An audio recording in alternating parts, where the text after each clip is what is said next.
The expected number 1 overall pick in the 2020 NBA draft, freshman for the University of Memphis, James Wiseman, has been deemed ineligible by the NCAA. The decision came early Friday. Despite that decision, the Memphis Tigers opted to play James Wiseman Friday night. In a statement Friday, Memphis said Penny Hardaway, before he was the Tigers coach, provided $11,500 in moving expenses to aid the Wiseman family's move to Memphis without the player's knowledge. The NCAA deemed that Hardaway, who obviously went to the University of Memphis, was a booster at the time, according to Wiseman's attorney, Leslie Ballin. However, a Shelby County judge on Friday halted the NCAA's ruling for the time being, making Wiseman eligible to play Friday night when the number 14 Tigers hosted Illinois Chicago. Memphis ended up winning the game. Wiseman scored 17 points on 4 for 4 shooting with 9 rebounds, 5 blocks. The NCAA issued a statement Friday in response to Wiseman's appearance in the game, saying the University of Memphis was notified that James Wiseman is likely ineligible. The university chose to play him and ultimately is responsible for ensuring its student athletes are eligible to play. After the game, Penny Hardaway declined to comment on the NCAA's statement, asked why he played Wiseman before the situation had fully resolved. Penny told ESPN, "That's just up to the school. We're just going to go about it legally moving forward. Obviously, James has the right to do what he did, and we're moving forward from it." Memphis said that NCAA had declared Wiseman eligible in May, but after months of investigation, ultimately revealed the finding of the documents of the moving expenses. The university is currently working with the NCAA staff to restore his playing status, and we're hopeful for a speedy resolution to this matter.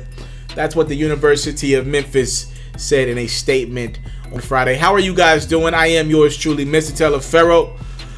So, with that prelude to this video, I do want to give a little bit of background about my history with Memphis specifically. I grew up a University of Memphis Tiger fan. I am from Memphis, Tennessee, born and raised. My whole life is in Memphis. My family, my close friends, literally my whole life resides in the city of Memphis.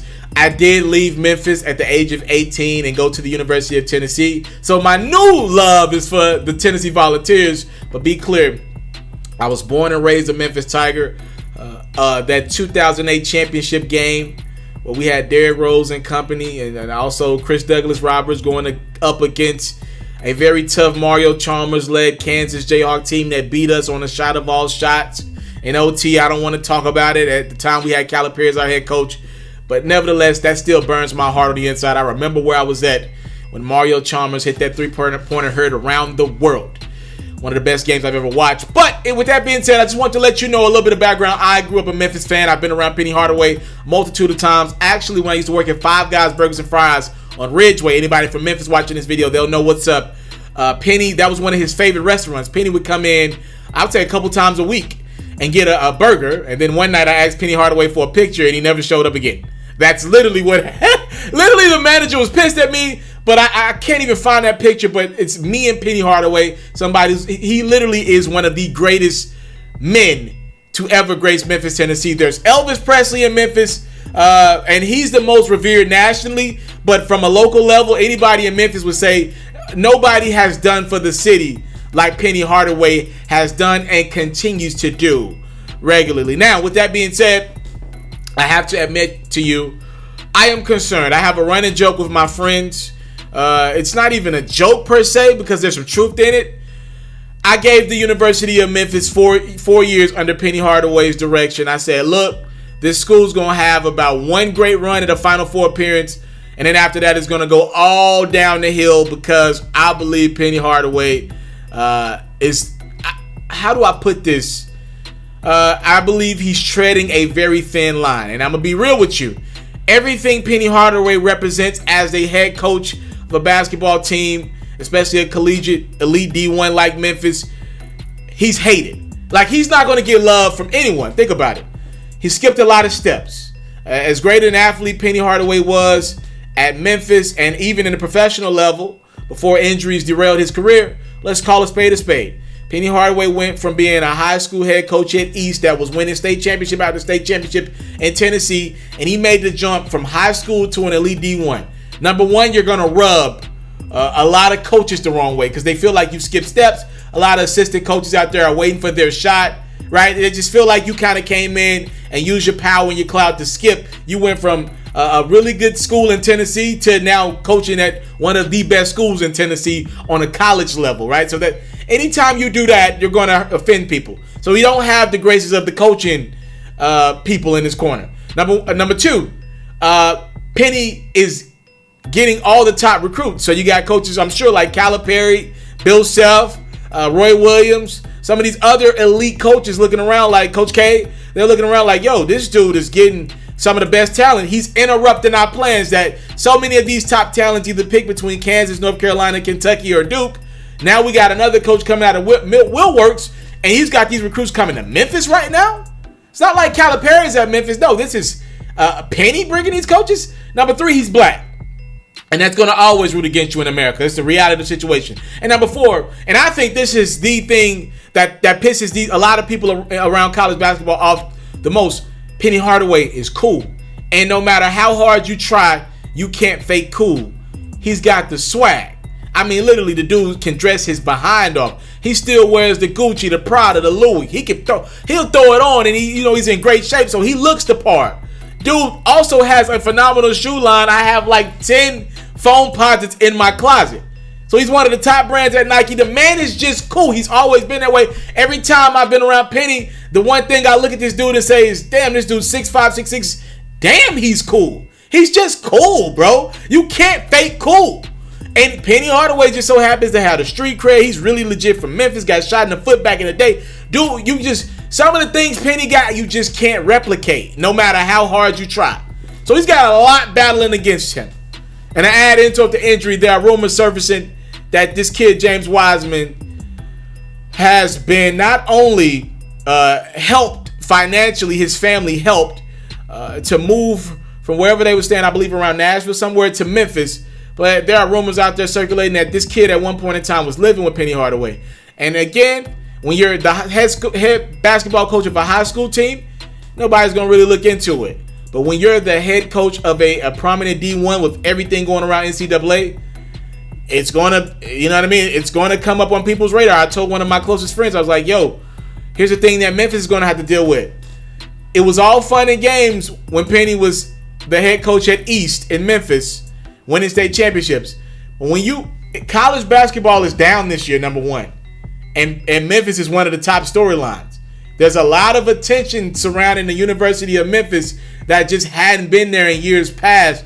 I could argue this is the most hype this program has had since the Calipari era. So with what comes with that is more reporters in your city, reporters doing feature stories, reporters asking questions like, oh, yo, how do they get these guys? Like, what's going on? How are they getting these guys? What's going on? And people are talking. People are running their mouth.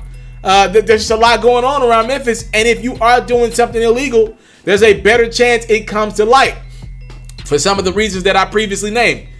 Also, you have to put this in perspective, too, when it comes to Penny Hardaway and his Memphis Tigers basketball team.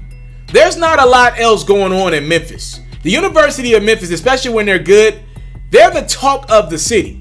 Literally, they're the talk of the city. The Grizzlies got Ja Morant, but they're young. It's not going to happen right now for them right now, and everyone knows that. Some people in Memphis, and I don't believe this, but there are people who believe the Tigers can make a Final Four run under the direction of Penny Hardaway and James Wiseman as their lead this year. There's just too much media circus going around this one team. So, with all that being said, Taliaferro, what do you think about all of this? I think Memphis is in a lot of trouble. I think there's a good chance Memphis goes on some sort of a probation. I think there's a chance that something even more severe happens to the University of Memphis just because of their history. Remember, they had the Derrick Rose incident happen with Calipari. And then now with the Wiseman incident, you got another number one player, and it looks like some illegal things took place. And I'm going to be real with you. What pisses me off the most is the fact that Everyone knows around college basketball, illegal stuff's going on. Everyone knows it. Look, LSU's coach, Will Wade, literally there's audio of him. I've heard it a few times. Literally, he's on the phone betting on players. He's literally on the phone. Let me get $20 for them. Let me get $30. He's literally on the phone. Seriously, he's literally saying, is this enough for this kid? This should be enough to get this kid to come to school. He's literally on the phone. He got suspended by LSU, but he was back coaching that team by the season end. Literally. I believe because of some of the reasons that I named, they're going to go harder on Penny than they would other coaches around the league, white coaches around NCAA. And I hate that for Penny.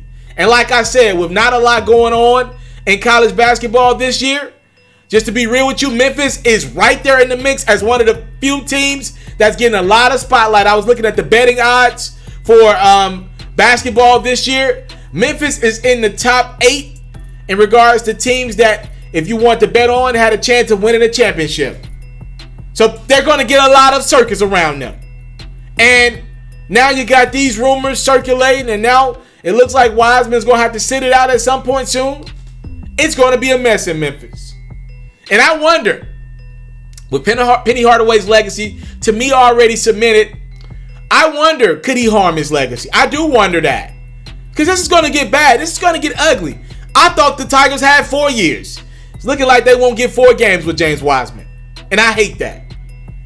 Now, here's what pisses me off the most. To me, whoever started this story, whoever's running this story, whoever gave this information to the NCAA, if it's true, the most low down aspect of it is, to me, they waited to do this after Wiseman played 1 game. Meaning, whatever happens, if, let's say, Wiseman is ruled ineligible after this proceedings end and everything, and we get everything clear, the Tiger season ain't going to count no matter what they do. They could sit Wiseman tomorrow. They've already played him 2 games. It ain't going to count. The games are going to be ruled ineligible.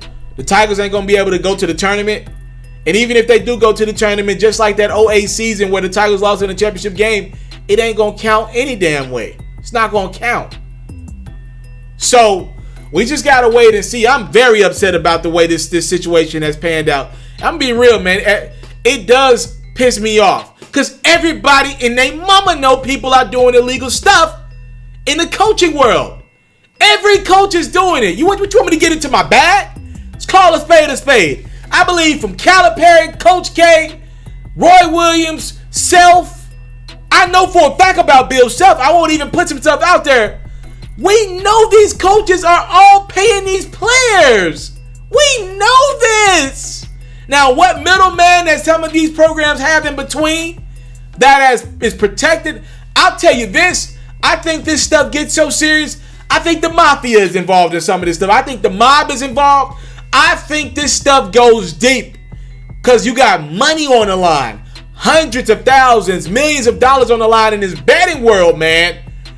If this, look, with those type of payouts, there's going to be some big time people that you can't trace no matter who you are, because this stuff runs deep. I'm talking about government officials. I'm telling you, man, this stuff with college basketball specifically runs deep. There is illegal activity, I believe, going on at every program. You think Rick Pitino was the only coach cheating or using leverage to get players to come to his program? You think Rick Pitino is the only one? And he kicks it with a lot of those coaches. You think he was the only one? Yeah, you can believe that if you want to. I hate this for the University of Memphis. Look, I'm at the point now where I'm just like, let them play. I don't even care what happens. Just let them play, whatever. If they rule the season ineligible, let's say the Tigers went on to win a national championship, right? You'll never be able to erase that memory out of our hearts, no matter what you do. So at this point, I'm like, just let the kid play. It might take a whole season for, because again, the judge is granted Memphis, they pretty much let Wiseman play until this situation pans itself out. If he is ineligible, though, it's not going to count anyway. So if I'm Memphis, I just let him play. Let's enjoy our season. This kid that put the work in with his teammates and his coaching staff, whatever happens, going to happen anyway. The season ain't going to count anyway. You already played the game. You might as well just let these kids enjoy each other's time. Wiseman's about to be number 1 pick any dang way. It ain't, what I mean? It's not going to count. Whatever. If the Tigers win a championship, they have success, it is what it is. It probably will make these kids go harder and want to win this year, knowing what's going forward, what's going to happen in Memphis. we'll see how this has long-term ramifications on the Tigers. They got a top recruiting class, one of the top ones next year as well. We'll see what happens. It's going to be interesting, though, because if let's say the Tigers don't exceed at a crazy rate. Let's say they win their conference, but they get bounced one game into the tournament, right? So they make it to the round of 32 in the tournament. This is going to stop recruits from coming the following year. I will say that. If this program goes under some type of probation or parole, people are going to stay away from it, and we'll see what Penny decides to do going forward. This is his dream job. He doesn't want to go anywhere else, but if he feels like he's getting scholarships taken away from him, he feels like he's getting hindered, we'll see what he decides to do. This is going to be an ongoing situation. I'll keep you guys up to date as much as I can.